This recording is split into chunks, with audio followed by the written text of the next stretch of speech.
And welcome back, everybody, to another episode of Bubba and the BatFlip, episode 73, your starting pitching review, part 2, pitchers after ADP 200 as of February 15th in the NFBC online drafts. You can find me on Twitter at BDintric and the BatFlip portion of the podcast on Twitter at BatFlipCrazy. Toby, how we doing, man? We are doing wonderful, Bubba. Today, as so many people know and have been participating, is the first day of TGFBI, which is super exciting. And then on the last show, I think we talked about that both of us were invited to Tout Wars. So my Tout Wars draft and hold league started this morning as well. So it's been a busy day of drafting. And by drafting, I mean waiting to draft, not a criticism of anybody, but just, how these slow drafts are. It's like you're just waiting around and ready to draft. So it's been a lot of fun, though. We're getting into prime draft season. So many drafts coming up. It's really nice to get into some actual drafts, which is super exciting. So how are you doing? I am doing well. TGFBI is cranking up, and like you said, and Tout Wars drafting on Tuesday morning. So it'll be fun to see how that one goes. It's a whole different strategy. It's kind of similar to Barf, I guess, with a little twist. So it's going to be real interesting to see how that all plays out. And first time it's been done, so I have a feeling some people have some really hardcore strategies, but we'll see how it goes because it's a mix. There's some veterans of Tout, and then there's some newbies like me and Alex Fast and some others. So it'll be really interesting to see how that all plays out. But definitely. Time will tell on that, and we'll have plenty to talk about on that at a later date and time. But let's do some more player debates, ADP, past ADP 200, and then we'll talk about some listener questions since we got a ton of good ones. Let's kick it off with Eduardo Rodriguez, John Means, Christian Javier, and Andrew Heaney.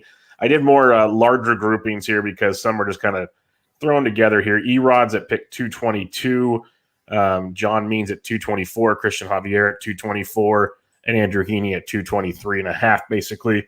So they're all sitting right next to each other, but I thought it was interesting. You got Erod, who's missed all of last season, obviously, COVID complications, very, very scary COVID complications. They said he's healthy and he's ready to throw 30 starts. So I don't know. Take that with a grain of salt, obviously. But you got Heaney, who everybody loves, Christian Javier, another young arm for Houston, and then John Means, who we've talked about before. So it's quite an interesting foursome here. How do you attack this grouping? Yeah, I mean, for me, the really, I think I like Means a lot. I think we talked about him at the end of the last show, so I won't belabor that point, but I just really like what he was able to do really over the course of the entire 2020 season. He struggled early on, just I think with a little bit of health issues and then bereavement list. But then towards the end of the season with the velocity increase, the four-seam fastball was lights out, which is great when you couple it with his changeup, which still has room for improvement, but is a good enough pitch. So I really like him a lot, and I think he could benefit from the dead-end ball. Christian Javier, not really interested in Javier. If you look at the results were pretty good, but the actual underlying metrics were not good. So if you look at his swinging strike rate, 8.7%, well below league average, but somehow he managed a higher than league average strikeout rate. He also didn't have a great CSW either. So it wasn't just like he was getting called strikes instead of swinging strikes. He just wasn't effective, but he had a 194 BABIP. He had an 86.2% strand rate. So everything went for him because he was below average, well below average in literally every single category. And so obviously his minor league track record is a little bit stronger when it comes to strikeouts, but he also had a lot of walk issues in the minors. And so, we can't think that the K percentage is going to return if we don't think the control issues are going to return too. So for me, he's just a total fade. Rodriguez, Erod is nice to see him healthy and back. Assuming everything looks good in the spring, he could be a huge, boon, I think, to owners to drafters who took him early on. But and he was phenomenal in 2019. Obviously, he might be on an even more limited innings count, and so that's just something you need to be aware of where you're drafting him. I think there's a little bit of a cap on his ceiling because of that. But again, if he pitches like he's been pitching in the past, even if it's for 120 innings or whatnot, That could be really, really helpful. And then Andrew Heaney, he's just always really been a fade for me. I know the skills are always intriguing, but he's just a guy who we've been waiting now like 4 or 5 years for him to put it all together, and it's just never really happened. It's either the skills look really good, but he's getting absolutely hit around, or he's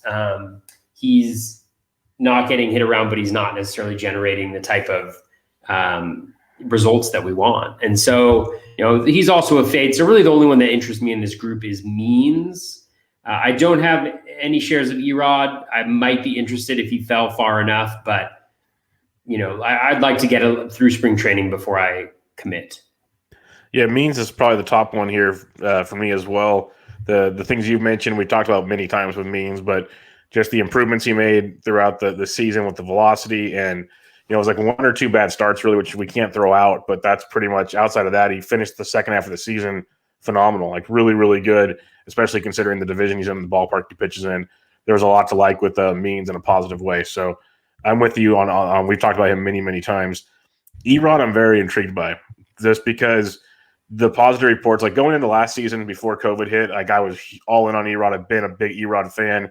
You see him now, and last year he was going around pick, 140, it feels like 150-ish, give or take. So we're getting about 70 to 80 pick discount for obvious reasons. It's just, I agree that you kind of want to see what he's doing, but it's one of those right now. If you like Erod, if he does good, his value is just going to start skyrocketing. So it's almost like you got to get in now if you want to take the plunge, because if you're going to get him one way or the other, wouldn't you rather get him at the discount? And he's okay. This sounds weird. Get him at the discount, and if he's not as good, you're okay. But if you all of a sudden think he has a couple of good spring training starts, the price goes up, and then he's still not that good, well, now you're kind of screwed. So it's kind of like if you're going to go on Erod, go now and instead of wait till later. I think there's a lot to like with him. I think they need a starting pitching like really, really badly in that Boston rotation. So if he can go, if he says he can go, I think they're going to let him go. So that's one that we have to keep an eye on. Andrew Heaney is never a go for me either. He's always hurt or he's just not producing like you said. Christian Javier, I'm intrigued by. I agree a lot of his stats look sketchy as hell, but he's always been a strikeout guy in the minor leagues. He has a phenomenal slider that I'm hoping more time with the Astros, they start using the slider more than his other pitches, because a lot of the damage that was done on him was on his fastball and his changeup. I talked about this on Potapalooza the other day, and he has a very, very good slider. If they can utilize that, lots of ground balls, lots of swing and miss, that'll change things. But it's a big question mark and it's a big risk. So don't go like running to play to draft him. I'd rather have Means, I'd rather have Erod in this group. But I'm not completely riding off Javier, especially because in some drafts he just keeps falling. And all of a sudden now you're comparing him not to this grouping, but you're comparing him to like a Zach Davies or something. And now it's like, well, you got the steady Eddie Zach Davies, or you got this kind of kid that could be upside if he figures it out. So that's when it starts to change with Christian Javier. So Means, Erod for me in this group. That's about it. All right, the next one intrigues me. Like we just talked about Erod and kind of being excited about him. James Paxton at pick 232. Now, we already know there's always tons of injury risk with James Paxton. That is built into this price already. But the Mariners are talking 6-man rotation, which might benefit a guy like James Paxton in a tremendous way. And now you're not paying a premium for James Paxton. Are you intrigued at all by a 232 ADP of James Paxton? I'm intrigued. For sure. I just haven't been able to get there. It's one of those things where when you're in a draft, 232 sounds like, 232 is like late enough, whatever. But when you're in a draft, you kind of feel like, and this is where I always end up. Like I always end up not being on these riskier players, because when I think about, here's a guy who's going to play every single day, or here's still an outfielder that I really like. Here's a guy who can fill in, who can play third base for me or whatever, versus, taking a risk that I know is more often than not probably not going to work out exactly how I want it to. But when you look at the skills that Paxton had, last year was really a year that he lost not only to injury, but small sample size nonsense. 365 BABIP, 55.1% strand rate, a 1.77 home run per 9. Now, those home runs are certainly an issue for him. Even when he was last in Seattle in 2018, 1.29 home runs per 9. But, the K- walk rate was 21.1%, very good. Swinging strike rate at 13.2%. All the other metrics look really, really solid. So I think like you mentioned, it's just a matter of, is he going to pitch? I think when he pitches, he will be effective. Obviously, T-Mobile, that's what it's called now. It'll always be Safeco to me. But T-Mobile obviously plays a lot better than Yankee Stadium, in that AL West. It's also a nice little change of scenery for him, and he's home. This is where he started playing. So it would be great if he pitches really well. Whether or not I can take the dive into James Paxton at the price that he's going at right now, I'm not really sure. But certainly if you are willing to stomach the risk, I think there's huge, well, I can't say huge profit potential, but, if you're okay with like 100 innings, being kind of a max for him, I think, which it could be 100 really, really good innings. So. And that's the thing, is it could be 100. I wouldn't be shocked if it's a small deal. He's getting old. Get him 125 even. And now you're talking 125 really good innings, every 6 days, like we talked about. He's well over a K per nine. Majority of the time, he's like a 28 to 30% K percentage guy. Walks about 7 to 8% guys that he faces. He's been just a very, very effective pitcher. Like you said, the question is, when does he pitch? But when he does pitch, it's very good, as you mentioned. And you look at his stats; they're pretty in sync year in and year out of what he does. Been a little more home run happy the last few years, but so is the baseball. So I'm going to kind of grain of salt that one for him. But when he's been on, he's been an elite pitcher that it's tough to beat. So it's one of those in a year. The more I start thinking the dead in baseball, the more I start thinking about 6-man rotations, the more I start thinking about a lot of guys are going to have trouble getting innings. James Paxton all of a sudden getting 100 to 120 innings at pick 230 something. It sounds kind of intriguing because we've talked about it before, Toby. Like with other positions, okay, you kind of have an idea the guy's going to get hurt. So now, or he's not coming up right away. So you're replacing him with something. Like you're doing this whole deal. So we're going to go get 120 innings of James Paxton and then go get another pitcher off the waiver or get a few stream pitchers for like 4 to 6 weeks or whatever. That turns into one really good pitcher potentially. So the more I started looking into Paxton about a week ago, I started getting much more excited about the idea of getting James Paxton at this point in the draft. Yeah, the big thing for me is you could also get a 0. No, definitely. That's what I always think about. But the thing is, I'd rather get a 0 at this point in the draft than say going like Steven Strasburg earlier and be like, okay, now I'm screwed, or going to Nelson Lamet earlier and now I'm screwed. Because like the upside for those two guys is pretty darn awesome too, but we know there's a ton of risk there as well. And Paxton used to go where those guys were going. So yeah, that's good. It's a great point. That's my scenario there. Just trying to convince myself that his upside compared to some guys around him might be a little bigger. The next two guys we got here, Elisa Hernandez around pick 238, Jordan Montgomery around pick 237. Two young arms, both in the Eastern divisions, one in the AL, one in the NL. For now, both look like they have jobs. What's your take on these two pitchers? Yeah, I'm a huge Jomo fan. I will insist on referring to him as Jomo. That's Jordan Montgomery. I still do not understand how that hasn't stuck as a nickname. Jordan Montgomery, Jomo. That's like, seems pretty gold. It's gold. People start saying it. So with Jomo, I really enjoy, I really like him a lot. I think he, if you look at the skills last year, swinging strike rate up close to 13%, really nice there. O-swing, an elite 37.1%, which you'd love to see, which got that walk rate at 4.7%. K- walk rate is around 20%. I think there's strikeout upside too, when you think of the fact that he had about a 13% swinging strike rate, but his K percentage was just around league average. I believe his CSW was also pretty good, but I do not have that in front of me. And so, again, 320 BABIP. BABIPs have been a little bit of an issue for him in the past. Home runs have been an issue for him throughout his career. But still, if he can be at that, career average of 1.25, if he's not walking any guys, if he's pitching to that same skill level, I think that is really, really nice. Elisa Hernandez, I was actually into Elisa Hernandez in 2019. He had a brief stint where he was super effective. Actually, going back to Jomo, change up 23.7% swinging strike rate. That is fantastic. And I know his velocity was also up, I want to say. His velocity was up about 1 mile per hour last year. And he's one more year removed from Tommy John, which is really nice.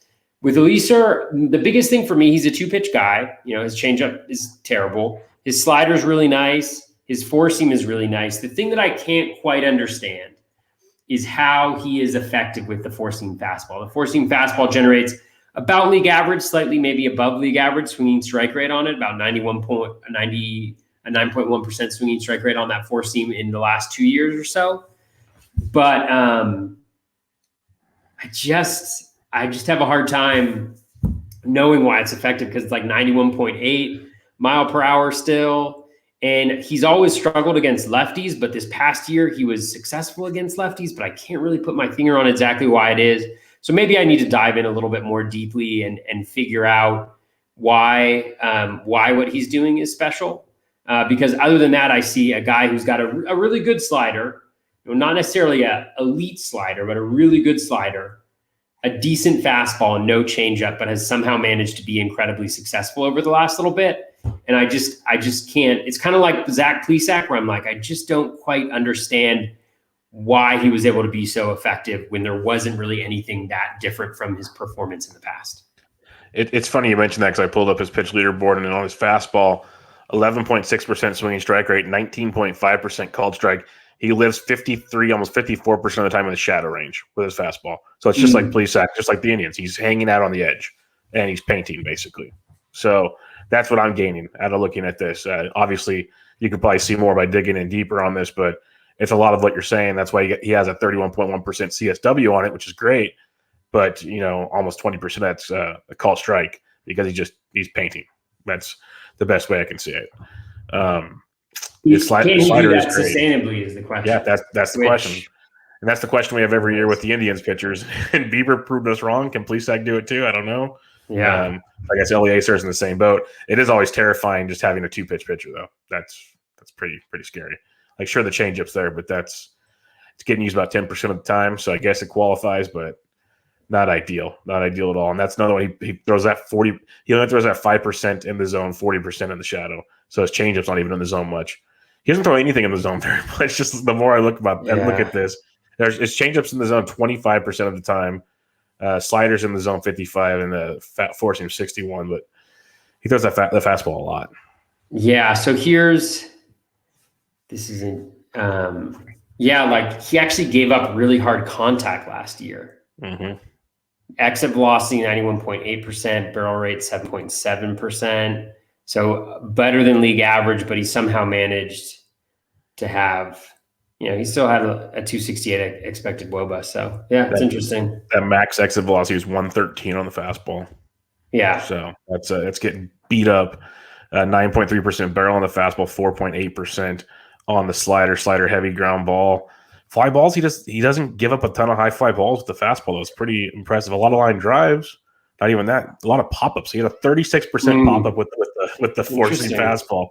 So I don't know if he's being deceptive or. Yeah, it's weird. He doesn't even have good spin at all on it. It's not like a spin thing, because especially with pop-ups, like, we've seen that from guys like Boyd and guys with pretty good spin, I think, on the four seam. They get those pop-ups, but yeah. Like his DERA, according to the pitch leaderboard, on his changeup, minus 4.64, on his slider, 0.58, on his fastball, 5.25.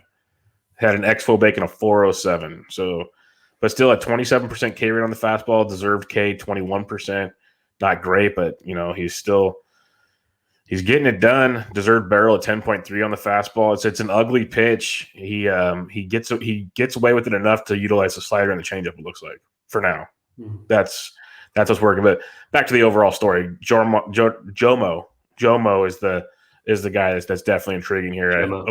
A lot of us liked him last year. Obviously, things got a little wacky with COVID and still coming back from the Tommy John.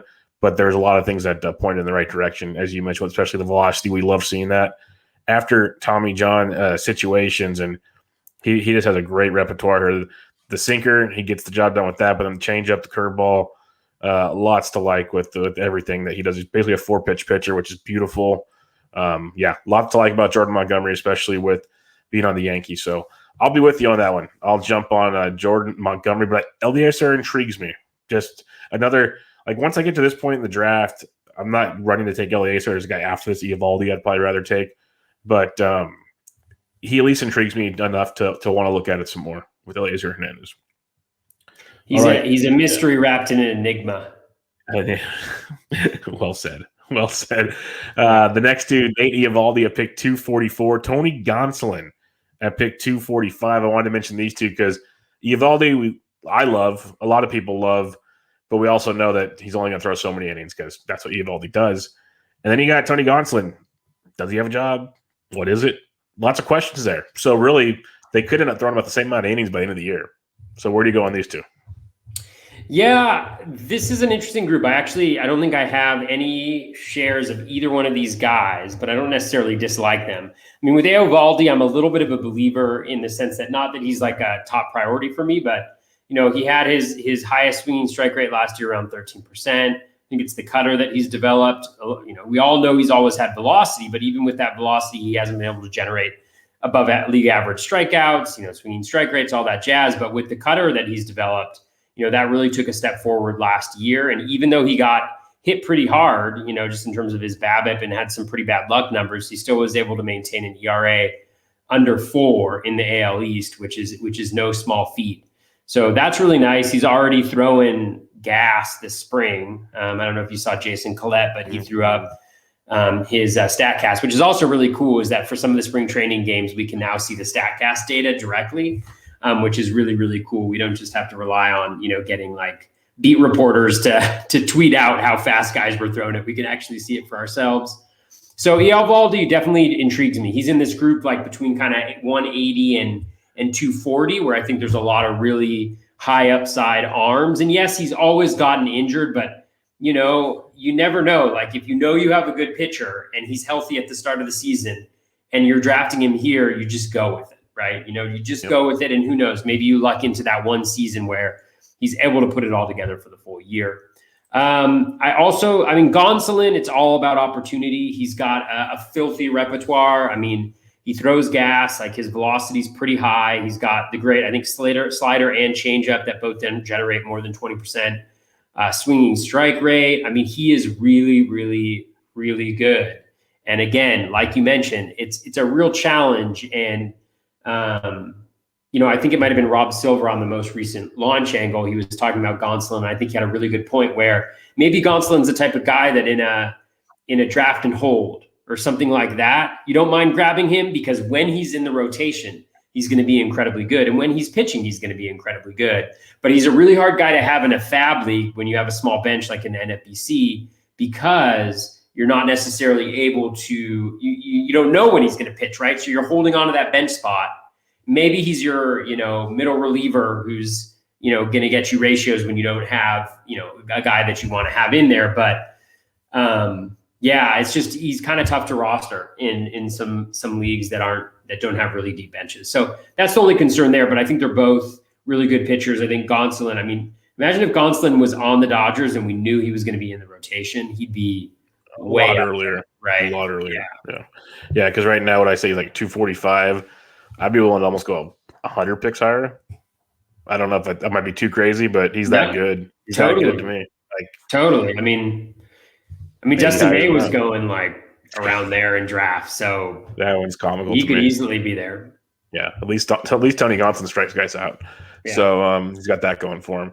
But that you kind of nailed the tiebreaker for me. Like in the end, I think Gonsolin's probably the better fantasy pitcher if he had a job that we knew about. We know what Eovaldi has, and kind of how I said the Red Sox need Erod to throw innings. I 100% guarantee Eovaldi's just throwing as much as he possibly can. Like they have zero care there, because I think he might be a free agent after this year. Yeah, too. I think he just signed a 2-year deal with them.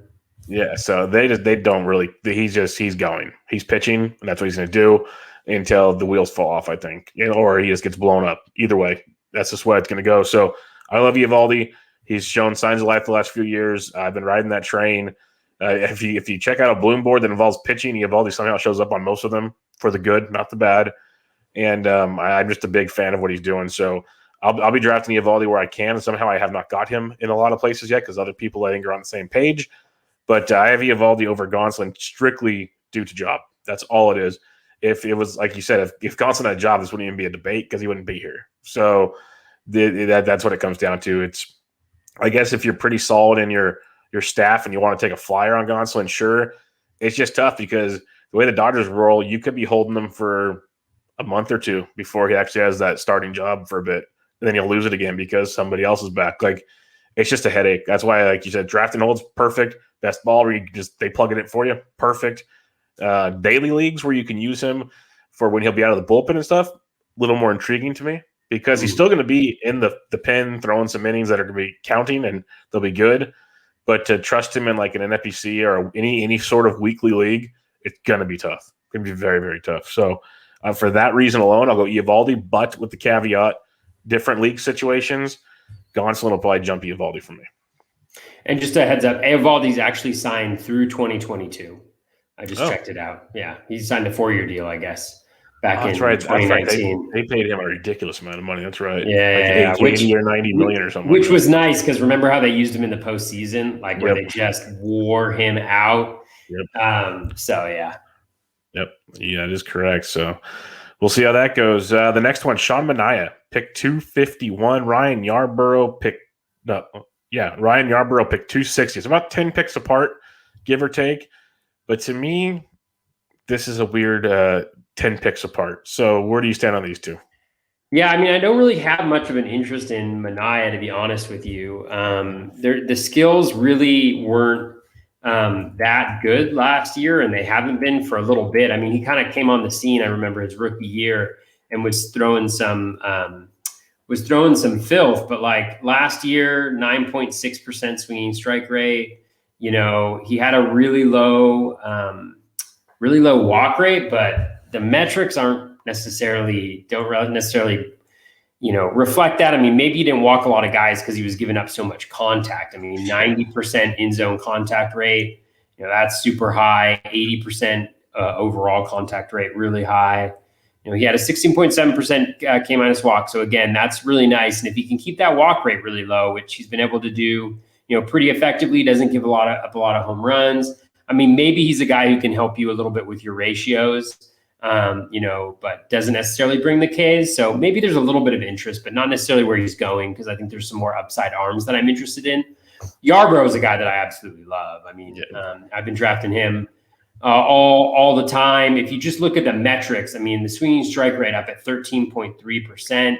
Somehow the K rate is at 19%, which just doesn't make any sense at all, because any explanation you kind of try to come up with why he didn't have a higher strike rate doesn't make sense. Like sometimes when guys get hit inside the zone a lot, they have a hard time putting guys away. But for him, his in-zone contact rate was great at 81.1%. His O swing was league high at 40.8%. That's why his walk rate is just supremely low. Last 2 years, 3.6%, 5.1% with that walk rate. If you look at the deserved K and the deserved walk rates for Yarborough on Alex Chamberlain's pitch leaderboard, they go in the right directions. So I think he's got some positive regression coming his way if he's able to maintain this. Then he also gives up really poor contact. So when he does give up contact, he doesn't give up home runs. He's under 1 home run per 9 in the last 2 years. That's 200 innings pitched essentially. And I think he gets a little bit of a bad rap in terms of like the fact that, I think people oftentimes don't think that he goes that deep into games. And obviously with the Rays, he's not going that deep. But if you look at him, he went 5 innings, 1, 2, 3, 4, 5, 6, 7 out of his 9 games that he started. He went at least 5 innings, so he's at least qualifying for a win. And so I think he gets a little bit of a bad rap for not going deep into games. And with the Rays bullpen that they're going to have, and we know they're going to have, yes, you'd like him to go deeper into games. But if he comes out, he pitches well those 5 innings, and you turn it over to the Rays bullpen, you got to feel pretty confident about his ability to get wins. Although last year, I think he had 1 win or 0 wins or something like that. So again, luck always factors into things. He had 1 win last year. He was 1-4 last year. So take or leave what I just said about having access to wins with that bullpen. But I really like Yarborough a lot. He's been a target for me throughout the year. Yeah, and that's why I wanted to put these two together, because the fact that Yarborough is going 10 picks after Sean Manaea is pretty silly to me. I remember last year Manaea's velocity just kept dropping and dropping and dropping, and he was getting hit all the time. And he'd have a couple of good starts here and there, and it was just kind of like, how'd he do it? And we just pick on him in DFS nonstop because it was just he might get through like one time and it'd be okay. The second time through the order, it was tee off central. So I don't get it with him. Like you said, when he came on the scene, things were good with Mania. Something's not right. Something's not right at all. So I'll be staying far, far away from him. But Ryan Yarbrough, this pick kind of surprises me that he hasn't moved up even more in the draft. Strikeouts, like you said, maybe that's what's keeping people off. But all the deserved Ks look a lot better. He's still getting better year after year. He feels like, it is the Rays, so they're going to limit their guys. We've kind of established that, but they can't limit everybody. At least they shouldn't be able to. But he feels like he's on like the Yanni Chirinos path where it's opener. Okay, now we'll let you go 4 or 5. Okay, now you're ready to go 6 or 7. Like that's what Chirinos did before he got hurt. And I'm not saying that's what got him hurt, but that's kind of like it was year one. It was like a phase. It feels like that's where Yarbrough's at now. He's like, okay, now it's time for you to be able to go 6 or 7. Kind of how they let Snell go until Snell got hurt. So maybe it's a bad philosophy for these arms that gets them hurt. I don't know, but I like Yarbrough quite a bit. You nailed the other stuff. His pitch mix, the success with his pitches is good. It'd almost be nice if he used the curveball more and kind of put the cutter to the side a little bit. It's used the change, sinker, curve a little bit more because the cutter seemed like it was getting beat up the most out of all of them. So we'll see what he does, but there's a lot to like there with Ryan Yarbrough. Big fan going into this season. As the guys on Derek Rose and some others from the Best Balls, they're all Yarbroughs. They're Yarbroughs. So Yarbroughs. They're Yarbroughs. I love it. I love it. Big fans. The next one we got here is Zach Davies, pick 268, and Numet, Taiwan Walker, about 269, right behind him. You got the vet that new in Chicago. You got Taiwan Walker at the Mets. I really don't have any shares of either, but where do you stand on these two? I do really like Davies. I haven't drafted him, so just being honest with that. But I really like some of the changes he made last year with San Diego. He started throwing the changeup, which is a pretty good pitch, both in terms of the poor contact that it generates, and it's his highest swing and miss pitch. So he increased his usage of that 10% over 2019. Faded the fastball usage, incorporated a cutter a little bit. And that saw his strikeout go up. And if you look at him, he's one of these guys who you're like, Zach Davies, he's lame, whatever. He can't do anything for me. But, he's going late enough in drafts. And he's the type of guy I think that's going to fall because the ceiling may not seem as high. He's going to a really good pitcher's park in Wrigley Field in a really poor hitting league in the NL Central. And when you look at this, his career ERAs, right? 371, 397, 390, 477, 355, 273. Whips, 121, 125, 135, 133, 129, 107. Right? All of those are incredibly serviceable. And obviously they're coming, they're coming with a cost because the strikeout rates are low. But especially in today's game where I think, where volume is such a huge question mark. It's like, especially a guy like him who has gone, he doesn't go deep into games, but he's thrown, he threw a 159 in 2019. I just think that, maybe he can make up a little bit with additional volume compared to some other pitchers, the strikeouts that he's going to be deficient in. And so if you find yourself, he's the type of guy where I'm not really interested in him where he's going right now at ADP, just because of where some other players are going around him. But when he starts to fall into, what is he at right now? 268. 268. So when he starts to fall around pick 300 or maybe even later than that, which I could see happening because we're looking at online drafts, which are 12 teamers, that's when it gets maybe a little bit interesting as just a guy that you can throw in there who you are pretty confident is going to get you good ratios. And that's something for right now.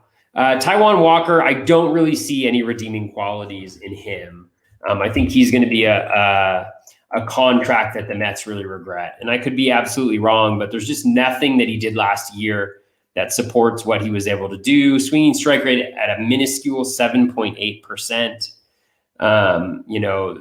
The strikeout rate at 22.2% really should not have been that high. The walk metrics were god awful. O swing at 24.2%. Wasn't getting ahead of hitters, giving up 90% contact in the zone, 81.6% total, like everything in his profile is really, really bad. And obviously he's injured and he comes with some prospect pedigree for sure. So things can always change, but there's just nothing I really see in this profile at all. And I think he's going to be a guy that the Mets are going to rue giving that much money to. I felt like they were just like, why not give that money to Odorizzi? You know, like that's what I just don't understand from him. Yeah, Odorizzi must be asking for too much money because the fact he's still a free agent is pretty crazy to me. Yeah, so that's a weird one. But Walker's just tough because like everyone's like, oh look, he's throwing harder, he's doing this, but you just like you said, you look at his overall numbers and then the X stats and the FIPS and all the good stuff, and none of it looks like it should have happened. It's really weird. And the more important thing to me is, so maybe the ratios are okay. He had a 253 BABIP last year, like one of the lowest of his career. So that helped as well. But he's not a strikeout guy at all. So that's very terrifying. So your K to walk percentage is never going to be good. So you're just playing with fire and hoping the ratios stay good, and I just don't think it will. Where Zach Davies is intriguing. His ratios have been there pretty much year in and year out, like you said. And the other part that's really interesting is he started throwing harder this last year, and the strikeout rate jumped tremendously for him, which is very, very intriguing. The only concern I have with that is when you look at his pitches, the changeup, 21.1% swinging strike, 8.7% called strike, but then his sinker, 2.5% swinging strike, 30% called strike. The cutter, 4.2% swinging strike, 21% called strike. Yeah, and the curveball, even 6.7% swinging strike, 23% called strike. So he's living in that called strike world. And that what was his CSW? Do you have it in front of you? I have him by pitch. Give me like 2 seconds to reload. I have it here in just a second. It just takes a little while with Tableau to recirculate things. But all of those were anywhere from 25 to 32. His overall CSW was 30.1, a 10.6% swinging strike, 19.5% called strike. So he really relied on called strikes last year, which I don't know if he was just that much more effective or what it was, but that's just like one of the concerns I have with Davies. I'd like Davies over Walker. That's not the debate here anymore. That's settled. But I think the reason why I'm not as gung-ho about Davies, maybe I should be, because even the ratios alone at this point in the draft are tremendous, like you mentioned. But I think that like 4 to 5% strikeout increase last year compared to like basically his career norms, how sustainable is that? That's what I want to know, because that's a lot of called strikes there. That be interesting to see how it plays out. But then again, Central Division could help him quite a bit. So definitely could be something to play into. All right, sticking in that Central Division here, we got Kwang Hung Kim at pick 280 and Matthew Boyd at pick 284. One of these guys I like a ton, one not so much. What about you? Yarbrough versus Boyd boys. That's a fun one. That's when pitcher list collides. Yeah. So for me, Kwang Hung Kim is interesting in the sense that, last year was his first year, COVID impacted, so take it with a grain of salt. But, he gave up way too much contact. The strikeout rate was very low, obviously. Kind of like so low you can't really use it. I don't really see a huge room for improvement. He didn't have that great of a strikeout rate in Korea either. Just from like a Ks per 9 perspective, none of his pitches really popped last year. The changeup had the highest swinging strike rate at 13.5%, slider at 10.7%, but none of them were super effective in the zone outside of the changeup. Maybe a little bit. He does generate a decent number of ground balls, so that's something that he can kind of hang on to, and he plays in a really good defensive team with the Cardinals in a really good league and in a really good home park. And so those are all benefiting him. But the question is, even if he's a good pitcher from a ratios perspective, those strikeouts could be super low. So I don't mind him as kind of like a late kind of ratios check because I think he'll have some good starts this year, but I'm just not that into him. Boyd is definitely interesting. Last year, we know that the slider was really good. The four seam always got crushed around. Last year, his changeup was actually better than his slider. For Boyd from a swinging strike perspective, just generally. And so he now has those 3 pitches again, and he looked better towards the end of last year. But again, the question is just how hittable is that fastball? And we've seen how bad he can be. And so it'll be really interesting to see. I'll be interested to see what his velocity is like in spring training for Boyd if we get a chance to to check out what he was able to do, because I think he lost a little bit of that over the last couple seasons. So if he's maybe able to regain something that can play up those other pitches, but he's worth a shot with those two, with the slider changeup combo, both being, I think, 20% plus on the swinging strike rate scale, and just being really good. I'm going on my memory right there, so I might be a little bit off, but both really good pitches from a metric perspective. Again, he continues to have difficulty with being hit too hard. So out of those two, I would go Boyd, I think, just for upside, but I can understand people taking the safer route with Kim.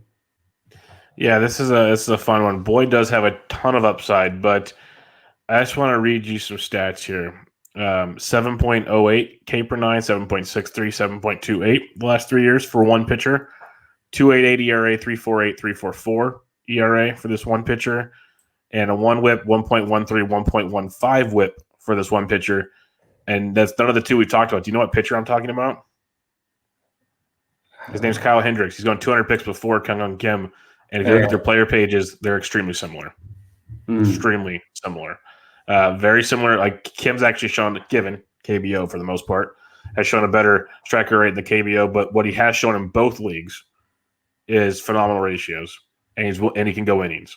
So there's a lot of similarities. Hendricks better pitcher, not going to deny that. But 200 picks difference, you can get a guy like Kim that has the pedigree and a humongous ground ball pitcher in Kim, like you mentioned, which would be huge with the Cardinals. There's a lot of similarities to one Kyle Hendricks that really stands out about this point. Like we just talked about Zach Davies as a ratio guy. I think I trust Kim more so than I do Davies, just for the fact I don't know if Davies' called strike situation is going to hold up for him. Kim, even when the ball's in play, I feel better about things. So I like Kim quite a bit. I don't disagree with wanting to take a chance on Matt Boyd. I just seen this thing blow up so many times it scares the living snot out of me. But hey, he's got good stuff. If he can figure out how to use it properly, that could be great. But I'll just pass on that. I'll take my chance on Kim, though. I'm a big fan of that.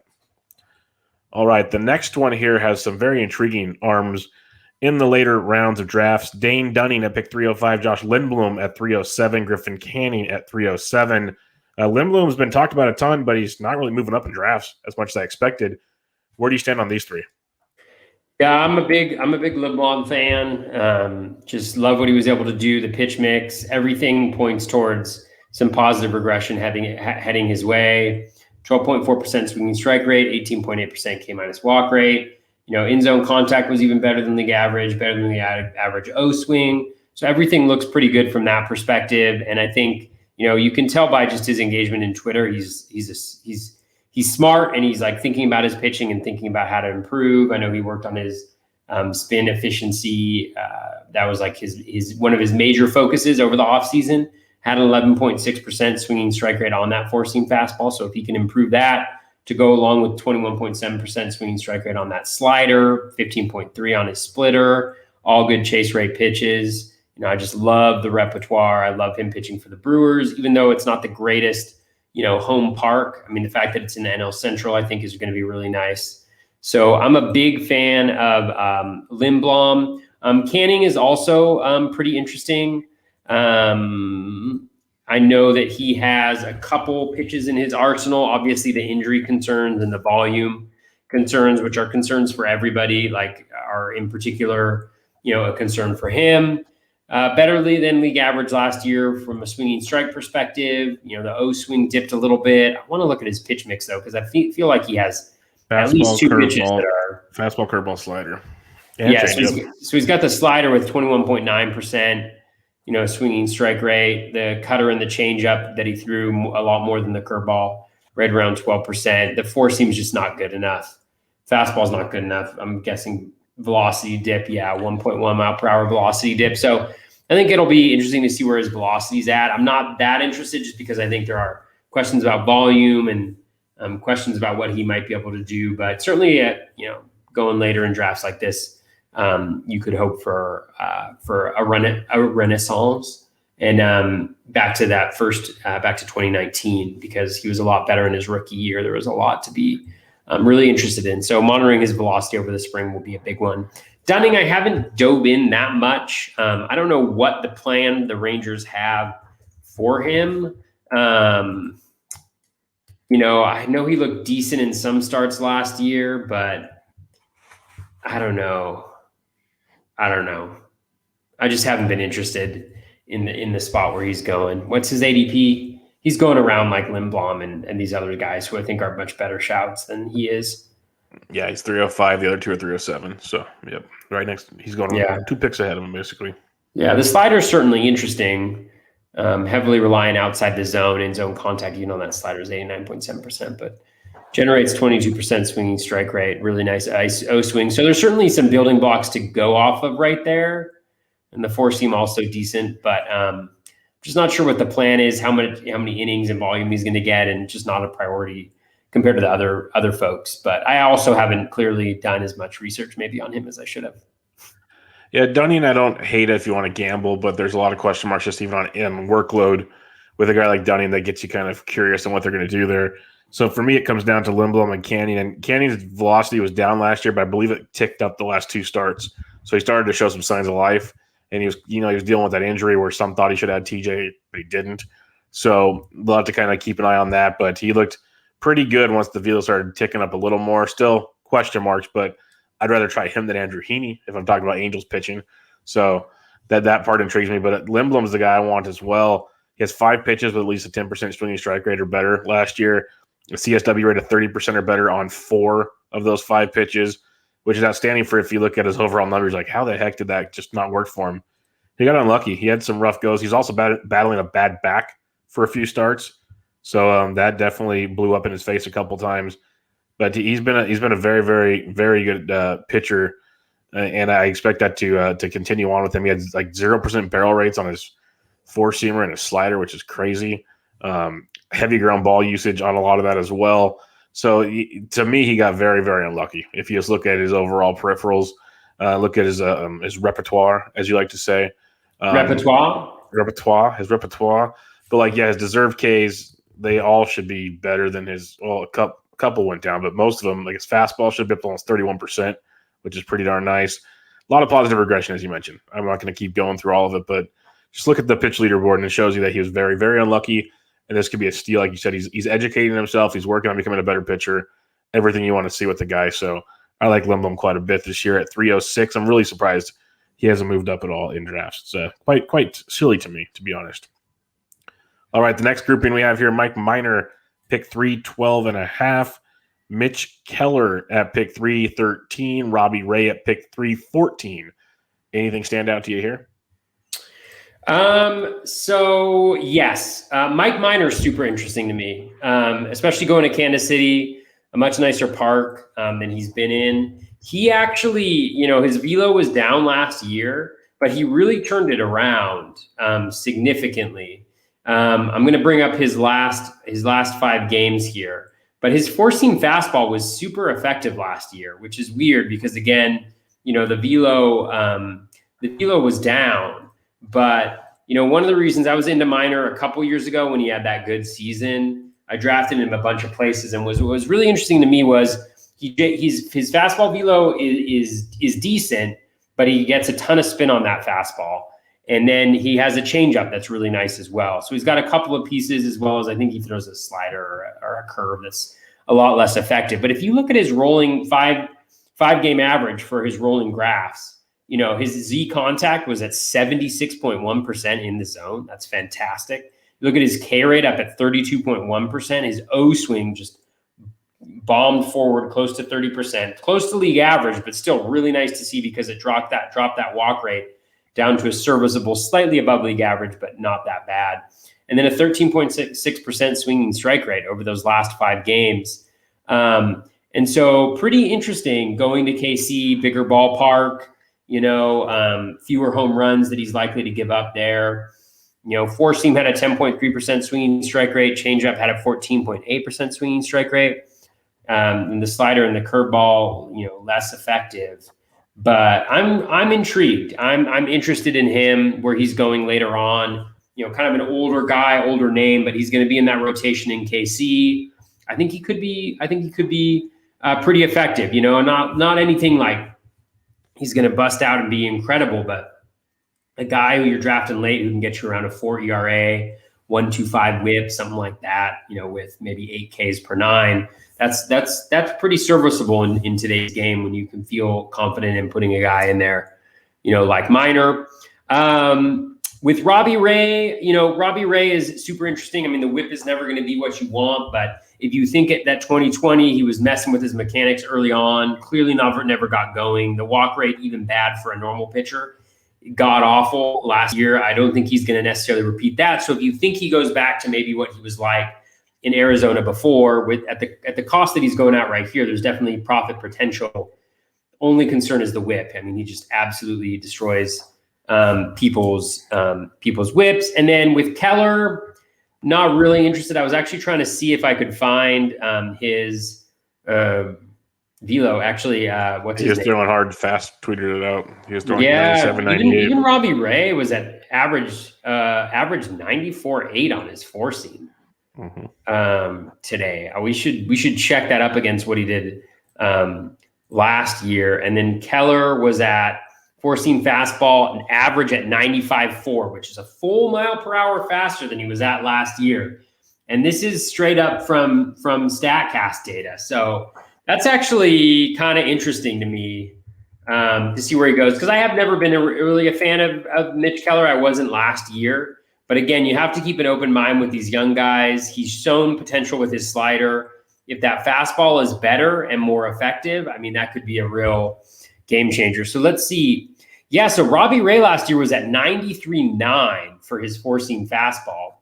And today he was at 94.6. So he's already higher than he was last year. Now, I don't know whether all these guns have been calibrated or not, because we've got the same game in the same park with guys with elevated fastball velocities. So one thing to take into consideration, but then, so Robbie Ray's up over a mile per hour on his four-seam fastball, which could be huge for him. And then you look at, so Keller was at 93.9 last year. He was at 95.4 today, which is much closer to his 2019 velocity.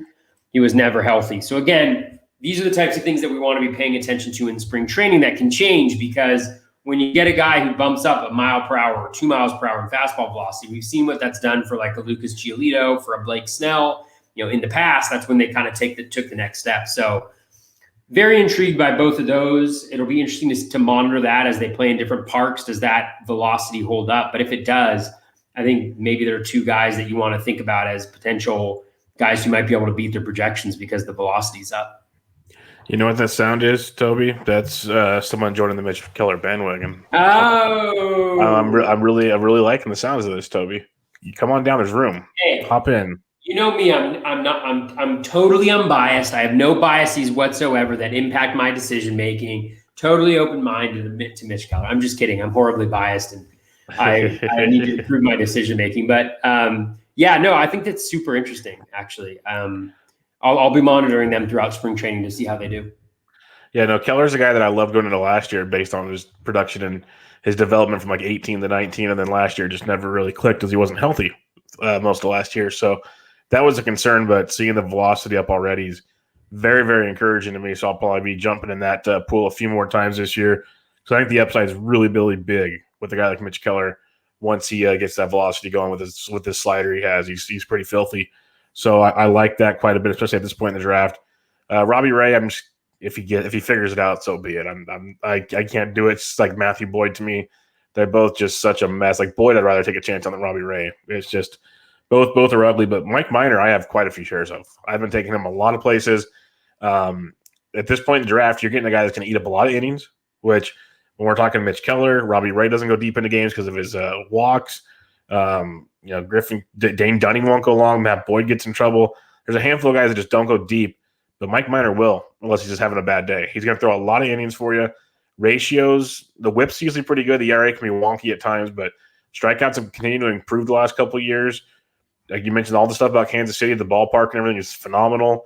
I like Mike Minor quite a bit. He's a guy that I've been targeting at this point in the draft. Is like you're an SB 7, 8, 9, whatever you're at that point. But I'm a big fan of him. I have him in quite a few places, and I'll probably be looking to target him in Tout Wars. That's because of the innings pitch right there. I'll play that game depending on my staff, but he's a guy that I'll probably have circled at some point, but I'm pretty sure I won't be the only one, so that's why I said it here. But Minor and Keller both I like quite a bit this season. Keller, he's a lottery ticket. You can drop him if he struggles.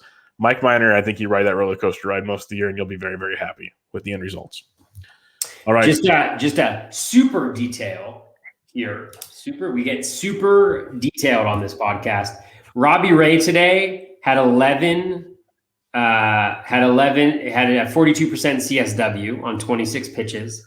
Wow. And slightly under 20% swinging strike rate. And also what's super annoying is that the StatCast boxes for pitchers now, they don't calculate swinging strikes now. They calculate whiffs instead, which is super annoying. Yeah. Super, super annoying. I think, let me just make sure that I'm not messing this up. Yeah. So it's all a jumble. So that's going to be a little bit frustrating because we're going to have to calculate it by ourselves. But so that Mitch Keller, unfortunately, only one swinging strike in 21 pitches, mostly fastballs, however, a 14% CSW. So again, it's early, but every little detail, every little nuance helps. Here's a detail for you. Who'd Robbie Ray face? Yes, that is a detail that I'm unbiased, Bubba. I will not. No, he faced the Pirates. And Keller went up against the Blue Jays. So yes, you're right. He had a harder time with it. Let's see who's on the Blue Jays team though. Espinal. I don't even care. Kirk, Valera, Jansen, Wall, Martin, Young. You said Tellez. That's all I gotta say. You said Tellez. Tellez hit 2 doubles off of him, I think. Something like that. Let's see Robbie Ray versus the Yankees. Let's see how that goes. Let's see this. Yeah, we'll see what happens. Yeah, I'm all in on Robbie Ray now. Oh gosh, just kidding. No, there's no way you're not that risky. Remember last year I bumped him up and drafted him because I was super excited by his spring. Oh no! Oh not good. God! Not good. Yeah, the team my team that I won the league in the main event, and I think it finished 24th overall or something like that. God, when I look back and I think about all the mistakes that were made on that one. I drafted Robbie Ray. I had Brandon Bielak and Jordan Lyles start games where they gave up 14 earned runs in 2 innings combined. And he still finished 24th. 4 innings combined. Oh God. What could have been? That team could have been something. Yeah, they're still 24th. It's just not bad. Not bad at all. I finished 3rd in the overall in offense on that team, and I still. Ooh. Yep. Yeah, you can thank those guys. Send them a care package. A couple more here. We have Tariq Skubal at pick 334, Dylan Cease at 334.5, Brad Keller at 336. I pretty much paired these ones together because they're close, and Tariq Skubal's getting some buzz as pretty much everyone's loving him in Detroit. Dylan Cease the last week was Fluff Piece Central and Yasmani Grandal raving about him. Then Brad Keller was quietly really good last year. So what's your take on these 3? Yeah, I think they're interesting. I mean, I don't really have that much interest in Brad Keller just because I don't believe what he did last year. He was, let me get up the page, but I know he was very, very lucky. Sorry. Here, 233 BABIP, 0.33 home run per 9. Now, he does throw the ball pretty hard, and so he's been able to keep a 0.6 home run per 9 for his career. So you don't necessarily expect that that's going to jump up too high. I guess he's always been reasonable with ERA. The whips have been a little bit of a problem. He walks a decent amount of guys. Solved that a little bit last year, but actually his walk issues were like pretty similar. I'd guess his percentage of pitches that were balls last year was pretty similar to what it was in previous seasons. So I think he got a little bit lucky there. So maybe lower ERA guy, higher whip guy, just not really that interested because the upside isn't that great. Skubal is interesting, but I also think he's going to be really limited in terms of innings pitched, right? I mean, so many guys are, but Tigers are talking about going to six-man rotation. Skubal could be really good, but they don't really have incentive to really push him up there. So I'm not sure what the season long, value will necessarily be there. Cease is very interesting to me because the issue that he had, which everybody was kind of aware of, was the spin on his four-seam fastball. He throws one of the hardest four-seam fastballs, but it was an incredibly ineffective pitch. But that's apparently what he worked on in the offseason, trying to improve it was the spin efficiency of it and just getting the spin rate up, because he's got the velocity already. And then he supposedly had a great changeup throughout his minor league career that we've never really seen, here in the big leagues. But if that four seam can start working and the changeup works off of it, then, maybe he could make, a really big jump. And we've seen how that can happen. And I think the key for me for Cease is that he already has the velo. And if you look at the leaderboard for velocity leaders in baseball, they're all of them except for Jose Urena are like really, really good, or like most of them are pretty good pitchers. And that's because velo plays. And so if he's able to improve that four-seam fastball, I definitely think he's a guy who could take a pretty big jump. But I also think he's going to be a big helium guy. So he's already going in the early, in the late 200s, from where he was going in Draft Champions, which was like later in the 300s. So I don't know if I'm going to be in just because the cost might be a little bit prohibitive. Like I'd rather have a Josh Lindblom than him. And I think they'll end up going about the same place when all is said and done. Yeah, this is a tricky one for me because Cease, the helium's coming, as you mentioned. He's just been a guy that's really frustrating because we've seen the talent in certain starts. He's electric. That's why he's a heralded prospect. But his control and command is just atrocious. He starts walking the world. It gets very terrifying.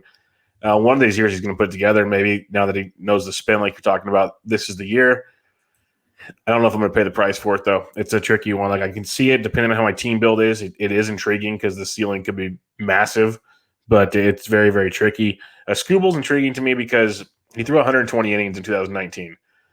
So it's not like he can't go another 100, 120 this year. So if we're talking six-man rotation, 120 innings of Tariq Skubal at this point in the draft, sounds interesting to me. That sounds like something I might be able to buy into. So keep an eye on or an ear out to see what the chatter is for his innings. If they're actually going to let him go 120 or so, I'm a bit more intrigued with Tariq Skubal, especially at this point in the draft, because I think his stuff is just ridiculously electric. Really, really good stuff. So I'd be on board with that. And then Brad Keller, he's just like, we have like one of these guys almost in every grouping. He's like a cheaper Zach Davies. His ratios are pretty solid. Doesn't strike anybody out really. Heavy ground ball guy. Fits well into the program of Kansas City, of course. So he's usually better to be streamed than to be rostered every week. But if you need a ratio guy and you're in a super deep league, knock yourself out. You can go that route. But Skubal and Cease, I'm going to keep a close eye on what's going on this spring. The problem is Cease's helium's already going to start coming up. Skubal might hang around here a little bit longer, and that's a bit intriguing. Given he's gone as high as 273, Cease has gone as high as 263, so there have been people that have wanted both of them. But if Skubal can fall, he's fallen as low as 353. Becomes interesting. It's one of your last picks in the draft, so I can see taking a shot on him. All right, the last grouping we have here, and there's a lot more guys we're not going to mention, but feel free to ask us questions at any time, and we'll help you out with that. But we've got Spencer Turnbull at 345, Miles Mikolas at 345, Carlos Martinez at 345. So pretty much all sharing similar ADPs. I put Carlos Martinez there just because, if healthy, he's amazing, but that's a big if. Mikolas coming back, this is a guy we used to draft a lot higher. And then Turnbull is just, I have a lot of Spencer Turnbull. So what's your take on these three? Yeah, these guys are interesting. I mean, Mikolas, I would have loved to have in previous seasons, right? I mean, talk about a guy who ratios locked in, doesn't walk a lot of guys. So if he looks good in spring, I'm definitely going to move him up because he's an ideal person, especially with if you do like pocket aces strategy or or you grab two aces early on, he's the perfect like leveler to add in as your like SP4, SP5, because he gets you that solid whip. He gets you that solid ERA. You're not necessarily chasing strikeouts as much, and he'll get you like eight Ks per nine.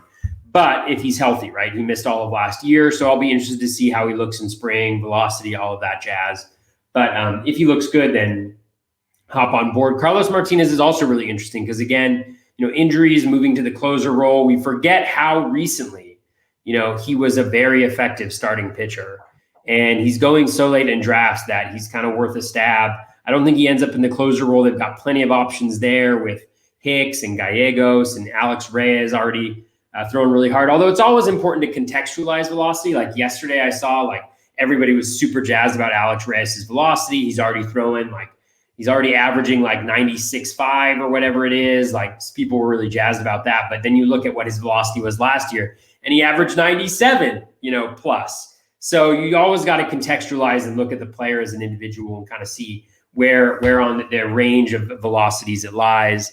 But so with Martinez, I haven't really been grabbing him just because of the injury concerns and maybe the volume concerns, but he could definitely be very good. Just, who knows? Again, I don't think he'll strike out a ton of guys, but he'll be, decent ERA, maybe a little bit higher whip. So I'd rather have Mikolas in that particular instance.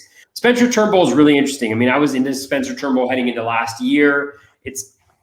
And towards the end of 2020, he actually improved, pretty dramatically.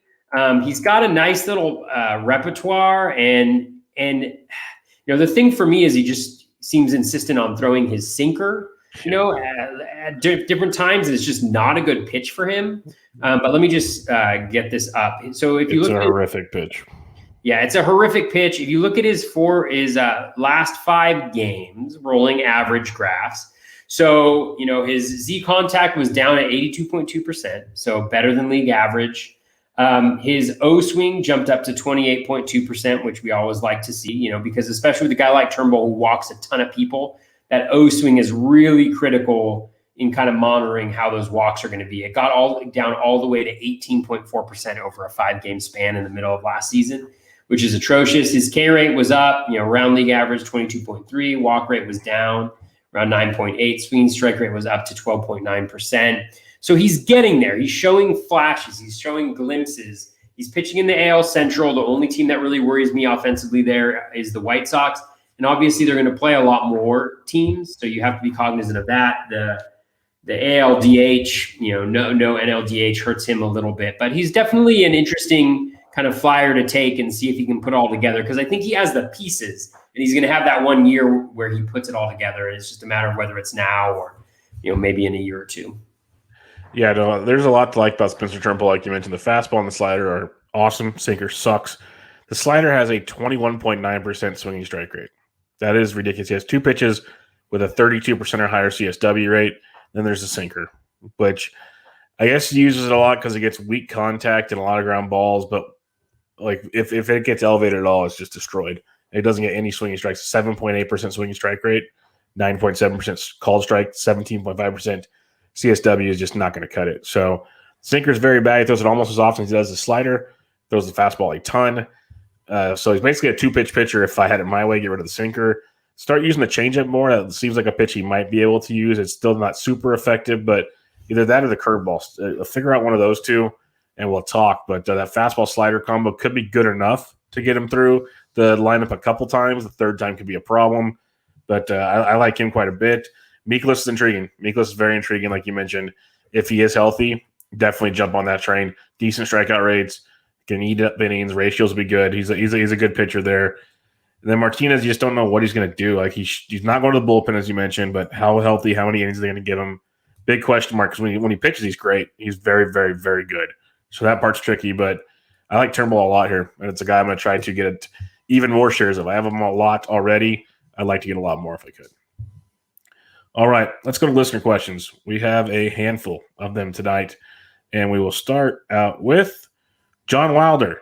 At John Wilder 84 asks, if you got pocket aces, do you automatically wait 2 to 3 rounds before taking another starting pitcher? Also, if you feel comfortable with your innings pitch, quality start ratios, etc., with the aces up top, do you lean more for upside in the middle round? So you've talked about this before. Usually you take like 5 to 7 hitters in a row. Usually, not always. Maybe your relievers in there. But what do you want to remind John how you approach your pocket aces? Yeah, it's a little different this year than it was last year, just because there are so many questions about volume, and I do think that there's some pretty significant tiers of pitchers, and also there's some pretty good values, I think, at certain places in the draft that maybe I'm going after. So generally after the pocket aces, this year I've been grabbing a third starting pitcher before pick 100, just because I really want to get that guy. I really want to bolster my rotation. I want to have those 3 really solid anchors, and then I want to be able to speculate on a bunch of guys and then hope that some of those guys land. When it comes to upside, I think later on I'm definitely looking more for upside. The guys that I like this year, like a Smiley or a Means or a Jomo, like they maybe don't have the track record, but they've shown glimpses with their skills of being able to kind of take it next level recently. And so I will go with those. But I think the key about pocket aces is, you need to attack hitting in depth, right? You need to be comfortable waiting on your closer. I mean, you don't have to be, right? You don't have to be anything. You can do whatever you want. But in the approach that I have, I'm generally taking a closer later on. I don't know exactly where that's going to be in drafts because it just depends on where players fall. If the right player falls, like I was in a draft a little bit ago and I grabbed Brad Hand at like pick 125 or something like that, because I was like, Brad Hand's skills haven't been great the last couple seasons, but he's never been a bad pitcher. He's with the Nationals, who are a decent team, and he's going to get the save opportunities and he's going to have a pretty long leash there. So I'm willing to kind of take a little bit of a risk there. But I generally want to have those 3 starting pitchers early on. And then I think generally picks like 100 through 200 are primarily attacking those hitters in depth. And so I think that's oftentimes what you'll see. The opposite approach is kind of taking 1 ace and then waiting. And then you see people take like 4 or 5 pitchers in a row. That's another tack that's taken. I just prefer to get the kind of up top volume and then maybe try to get lucky in those hitters when you attack with volume later on.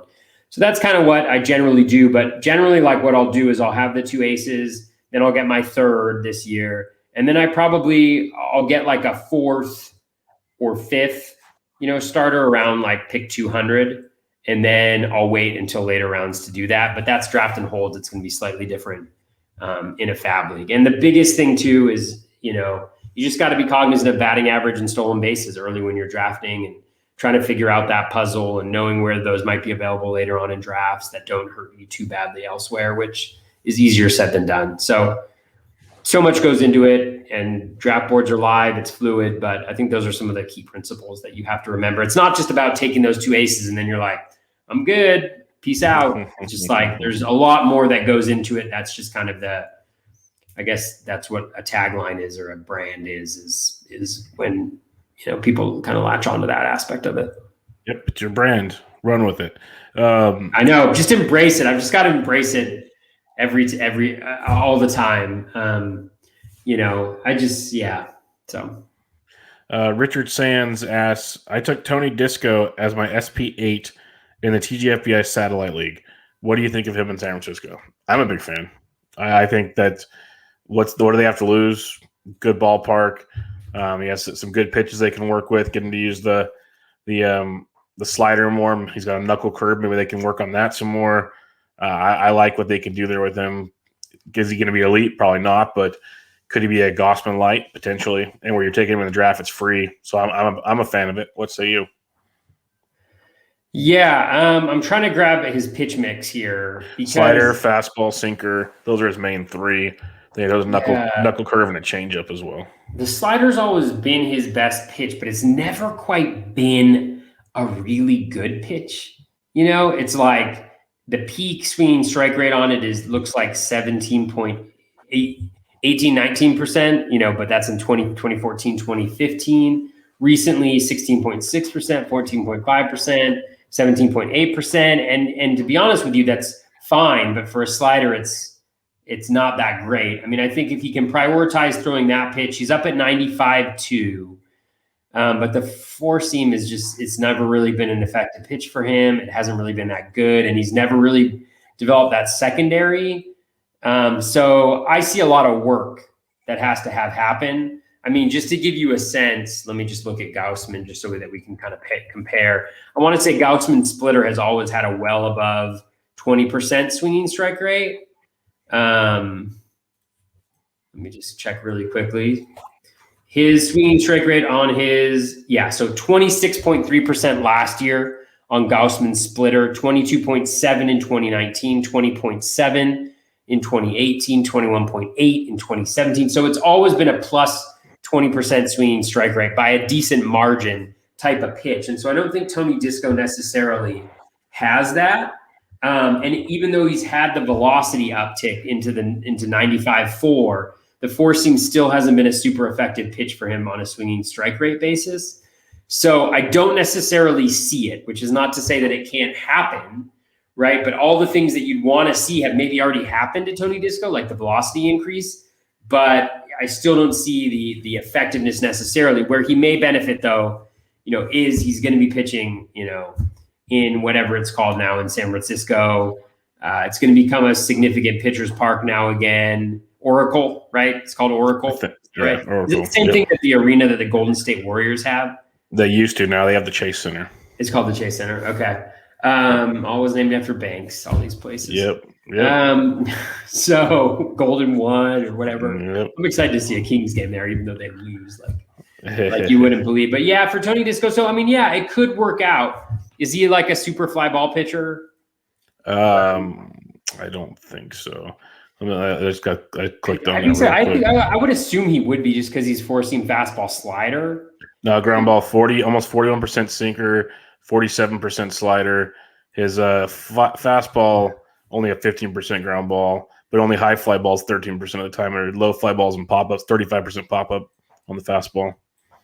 So, I mean, essentially what I would say is I think he could be effective. I think how he would be effective would be he's in, and in the Giants stadium, and he continues to move in the direction that he has moved, which is more into a fly ball pitcher than a ground ball pitcher. His ground ball rate was at a career low, at least since 2014, 38.9% last year.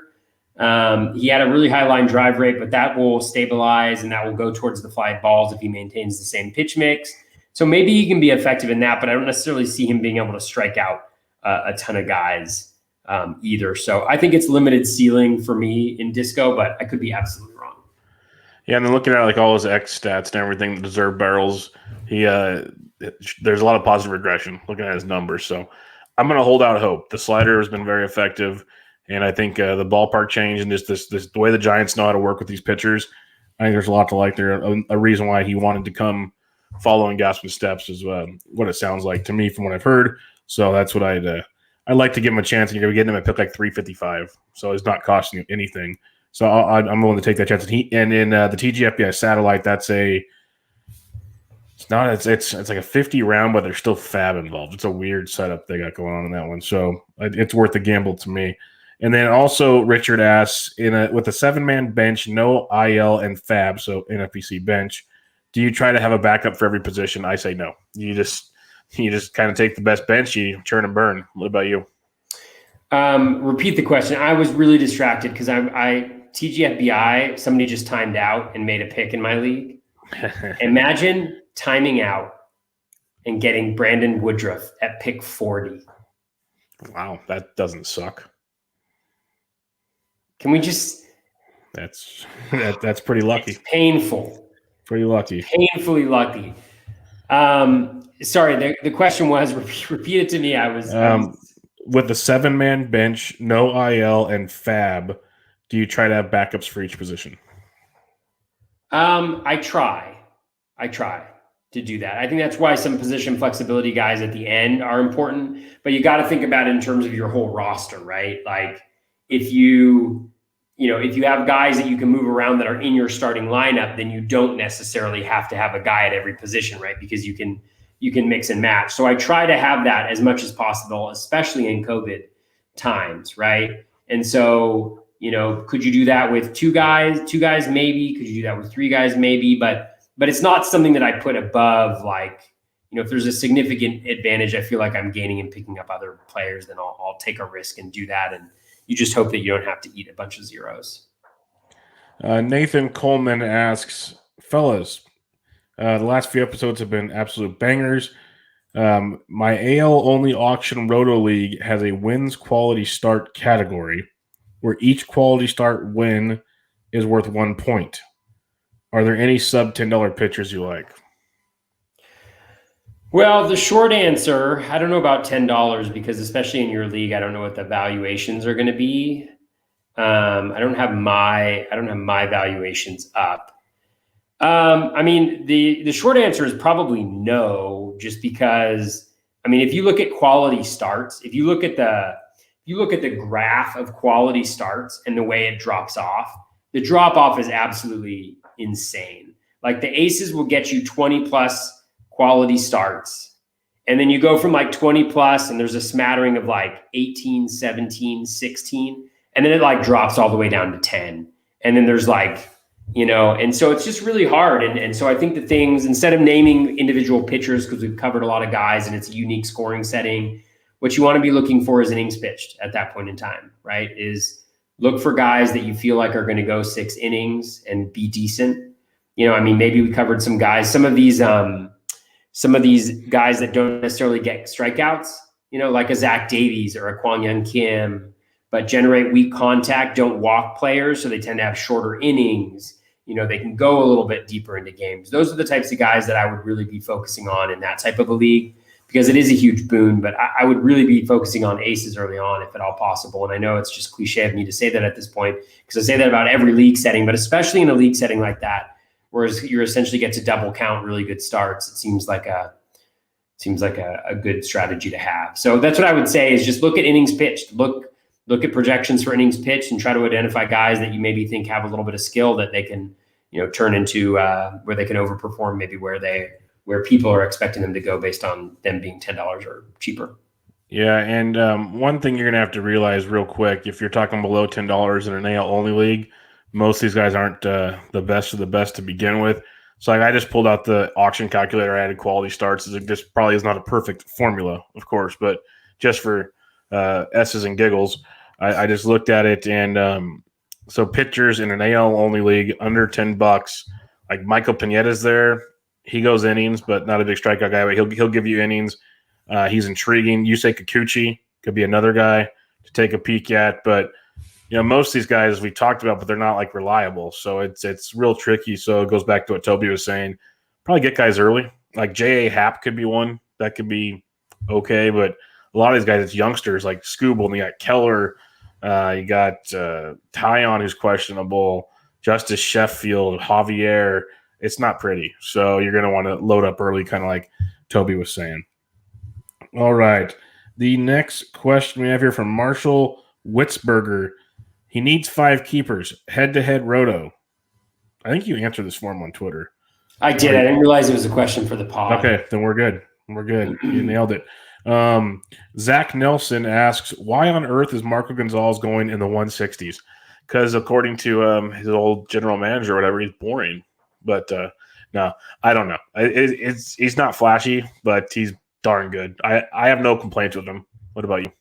Yeah, I actually really like Marco Gonzalez a lot. Yeah, I mean, he doesn't necessarily have the swinging strike rate stuff, but his CSW stuff is good. He's been improving. He doesn't walk guys at all. Very low walk rate. Really nice. I think he'll be a really nice whip asset. 122, 131, and 0.95 this year. He obviously had the lower BABIP, but when you look at a lot of the control metrics, like the shadow percentage that you mentioned, those things that make guys like Kyle Hendricks effective, Gonzalez seems to have some of those traits. And he's a guy who has improved, I think every single year that he's pitched. And from a volume perspective, I mean, there was an interesting conversation happening today on Twitter that, Rob Silver had tweeted out about Marco Gonzalez and his projections and his projected innings pitched and being in the 6-man rotation. And there's a lot to consider in terms of that. But I think on a per start basis, I think he's going to be one of the league leaders in terms of the innings pitches that he goes. I feel like he was last year as well, right? He had 11 starts and almost 70 innings, almost 70 innings. And that's why he had so many wins, is because he was able to go deep into games. If you look at him too, he's a high fly ball pitcher, which in the stadiums that he plays in is a pretty good thing to be. He should be helped by the dead end ball as well, because he's a fly ball pitcher. And if you look at him, he actually maintains pretty low barrel rates, I want to say. Or maybe, I don't know. Maybe he has historically. Yeah, so he's got, for his career, he has a 5.5% barrel rate. It was a little higher last year at 8.4%. that's always nice, right? That's one of the few batted ball metrics that does seem to be at least slightly predictive year to year for pitchers. Barrel metrics, but exit velocity, low. The launch angle was high, but he generates a lot of pop-ups, I want to say. I feel like I looked at that. So anyways, I don't mind him at all. Yes, the strikeouts are going to be lower, I think, than most guys, but you may actually be a little bit surprised because he's able to generate a lot of called strikes. So the CSW is better than that swinging strike rate is. And again, he seems to improve as a pitcher as he goes. So I like a lot of what I have, like what I see in Marco Gonzalez. So I actually don't mind drafting him at all. I've drafted him actually a few times, and probably my last 5 drafts, I've drafted him 3 times, I think, as my SP4 or SP5.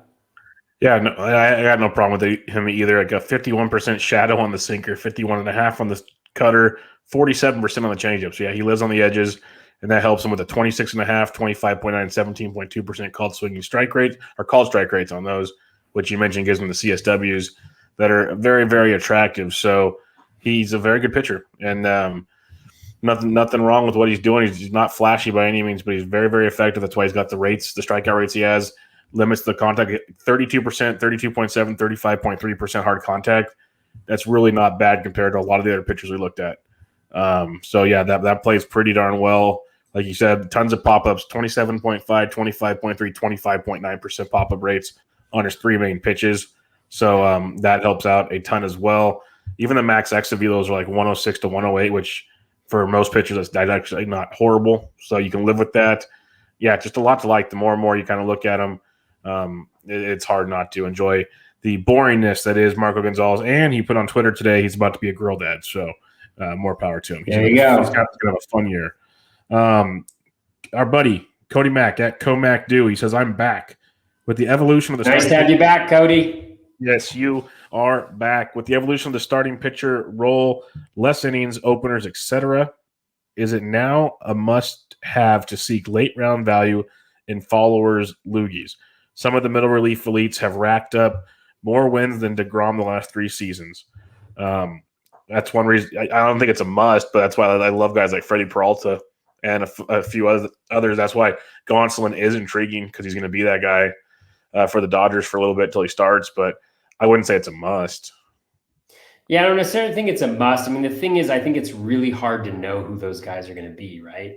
Like, that's one of the challenges, is that before the season is knowing who exactly is going to fill that role. You may have a pretty good idea, but what you rely on there is, it's got to be the first pitcher coming in to relieve, you never know what the matchup is going to be. So let's say it's a lefty, like I like Brent Suter a lot for the Brewers, right? But, maybe it's a right-handed hitter who's up. And so, or it's a series of right-handed hitters. And so the Brewers bring in a Freddie Peralta instead of a Brent Suter, to fill that role with the 1 or 2 guys that they have that aren't necessarily going 5 innings. So I think it's much more difficult to draft them. And it's kind of like drafting a reliever who's not closing. It's kind of like, I'll pick those guys up in season as I see them happening. I don't think you necessarily have to draft them, because oftentimes they aren't guys who are drafted. They're guys who kind of come out of nowhere for whatever reason. So that's what I would say. Don't draft them. I'd say pick them up in season when the roles become a little bit clearer and you have a better sense of where they are. Or if you have an inkling on somebody like a Brent Suter and you want to make him your 30th round pick or something like that,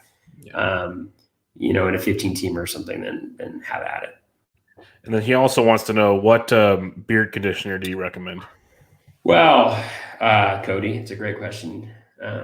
Unfortunately, this podcast is not sponsored by any beard conditioner companies. If anybody's out there who works for a beard conditioning company, I'd be happy to use your product and market it here on this podcast. But I'm just kidding. I think it's called Viking. It's fine. It works. I think it's organic, which is great. But yeah, that's it. I think you can use anyone. But I enjoy it, but I'm sure there's ones out there that are better too. So. And then Richard Sands came back with another question, our last one of the night. Toby, do you ever feel like you started a trend that you might want to back away from, since everyone is doing pocket aces now? No true advantage if most all the draft room also has 2 starting pitchers in the first 2 to 3 rounds. I can see this conventional wisdom going out the window next season. Every day of my life, Richard. Every day of my life, I think about going a different direction.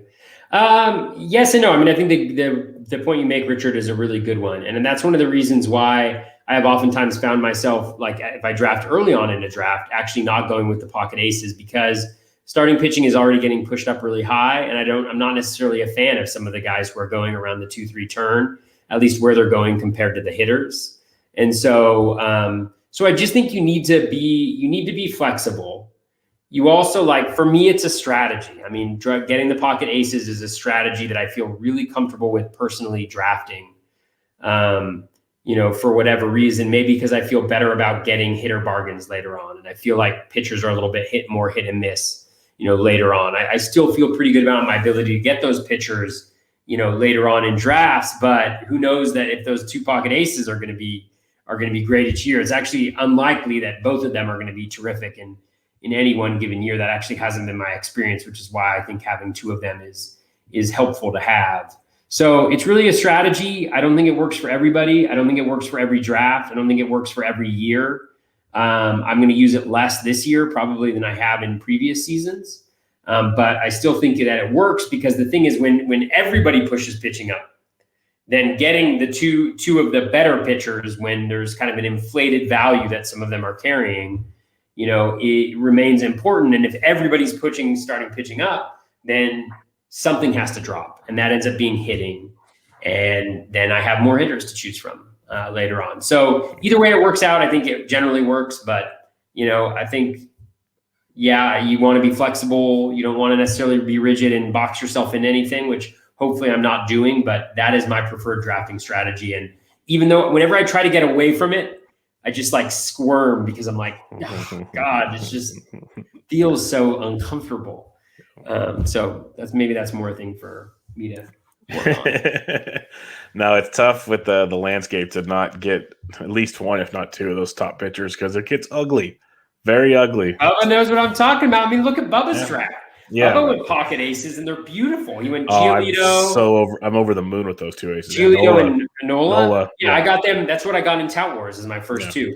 So I'm so happy with those. Nola, and you're like, oh man, Bubba, you're not going to be able to get hitting. Well, guess what? Bubba comes around and he drafts Rafael Devers, who last year was going towards the back end of the second round, right? And who smashed in September last year. So everybody's like, oh, Bubba, you're not going to have enough offense. And then all of a sudden you just drafted a second rounder from last year. So it's kind of like you drafted only one starting pitcher in the first round, but you got Devers in the second round, because that's really where he maybe should be going.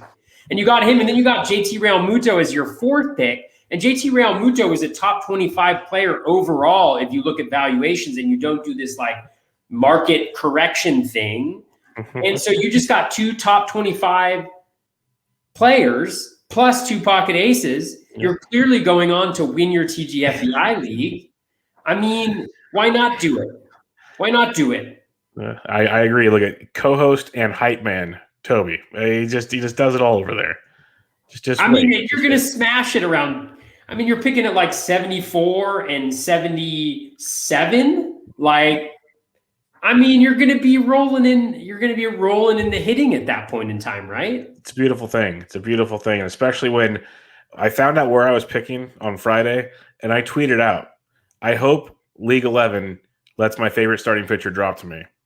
And they let my favorite starting pitcher drop to me. I was like, you guys are just – because I knew the big three wouldn't be there. I wasn't that foolish. I said, okay, leave my SP4, leave him alone. And he just fell. And I was nervous because the top three were gone in the first 6 picks.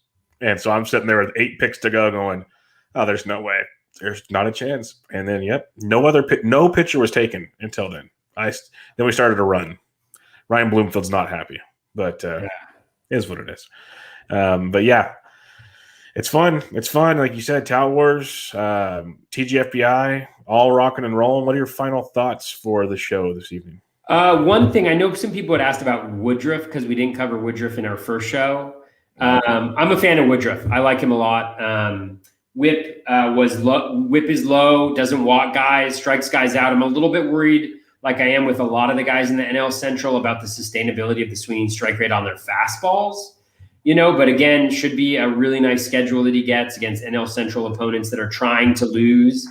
And And so I think he's really good. I have no problem drafting him in the middle of the second round where he's kind of been going. I know he had a little bit of like back inflammation today. Maybe that's why he dropped in some drafts, but I saw him going late. I mean, 40 in my draft, 34 in other ones. I'd be fine drafting him as, my second starting pitcher, even my first starting pitcher in the middle of the second round. So, yeah, no, I'm a big Woodruff fan. I've been getting him. If I draft early, I get him on like that 2-3 turn, usually my third pick, and as my second starting pitcher. I've been a big fan of that.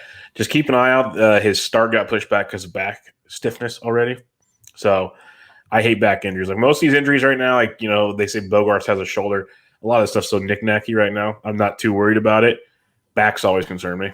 So I'd rather say he has a cold. I know it's COVID right now, and that's a sketchy situation as well. They probably make him go to a protocol and not stay around the team for like 2 weeks. But the back thing, like, tell me his pinky finger tell me he got Spencer Torkelson and he cut his hand using a can opener, like something like that. But yeah, oh man, that's the thing we forgot about spring training. We're like, oh, we get to see the velocity readings, we get to see them play, and then you're like, oh, every day there's minor injury news, and like recency bias and just fear grabs hold of you, and you're like, can I draft Xander Bogaerts at the end of the second round now? Like, is that okay? Like, because and that one was a little sketchy. They were saying like they did an MRI and it was fine, and they think he should be ready for opening day. And you're like, when you say you think he should be ready, like going to be close, or is it like, oh yeah, he should be fine for he should be ready for opening day? Like, you want to like see them say that and like see the type of like nuance in their voice as they say that, whether that's like oh yeah, it's not a problem at all, or it's like, oh yeah, he should be ready, and you're like, is he? No, there's a handful of them. Like Abreu's supposed to finally make his debut in a couple days, but then you have guys like Wilson Ramos and Austin Meadows crushing baseballs, and it's fun. We have baseball back, but just sit back and relax a little bit, see what happens. A lot of iffy pitchers are out there, some weird lineups. Just enjoy it for what it is for now. We'll see where it goes here in another week or two. Sure. It's definitely fun. But everybody, check out Toby on Twitter at BatFlipCrazy. I'm on Twitter at BDintric. Thursday, round 2 podcast tournament. Do what you want to do. If you like us, vote for us. If not, vote for the competition. I'm good either way. There you go. You're supposed to vote for the podcast you like the most. Exactly. I hope you guys like our podcast. I hope you vote for it. If you like the other, we're going up against Enrico Palazzo podcast. Oh, he's got way more energy than I got. He does. And also, Michael's great. Like we're on there. It's an awesome podcast. You all should listen to it. It's phenomenal. Listen to them, whichever one you enjoy most, vote for. It's got two L's and 2 Z's. So go check it out. I love that. I love how me too. So check that out. All the good stuff. Follow us on Twitter. We'll be back with you guys next week with we'll talk about it. Maybe some strategy. So, I don't know, because we just did release strategy, mailbag, whatever. Yeah, we'll figure something out. The season's just a few weeks away. So you guys have a good one. Episode 73 in the books. Catch you guys later.